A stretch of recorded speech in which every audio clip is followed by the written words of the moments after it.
ಶುಭೋದಯ, ನಮಸ್ಕಾರ, welcome to Yoyo Kannada. ಬನ್ನೀಗ ನೋಡೋಣ ಈ ದಿನದ ವೆದರ್ ರಿಪೋರ್ಟ್.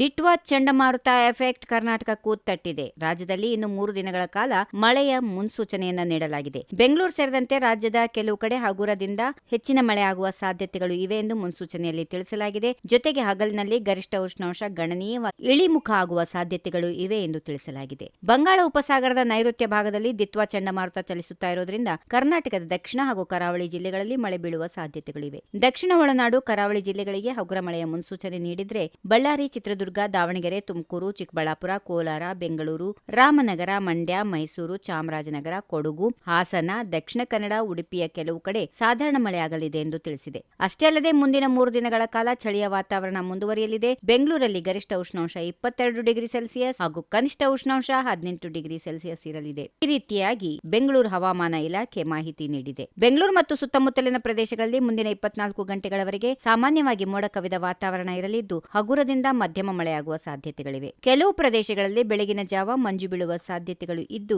ಗರಿಷ್ಠ ಮತ್ತು ಕನಿಷ್ಠ ತಾಪಮಾನ ಕ್ರಮವಾಗಿ 22 ಡಿಗ್ರಿ ಸೆಲ್ಸಿಯಸ್ ಮತ್ತು 18 ಡಿಗ್ರಿ ಸೆಲ್ಸಿಯಸ್ ಇರುವ ಸಾಧ್ಯತೆ ಇದೆ. ಈ ವಿಡಿಯೋ ನಿಮಗೆ ಇಷ್ಟವಾದಲ್ಲಿ ಲೈಕ್ ಮಾಡಿ, ಶೇರ್ ಮಾಡಿ, ಸಬ್ಸ್ಕ್ರೈಬ್ ಮಾಡಿ.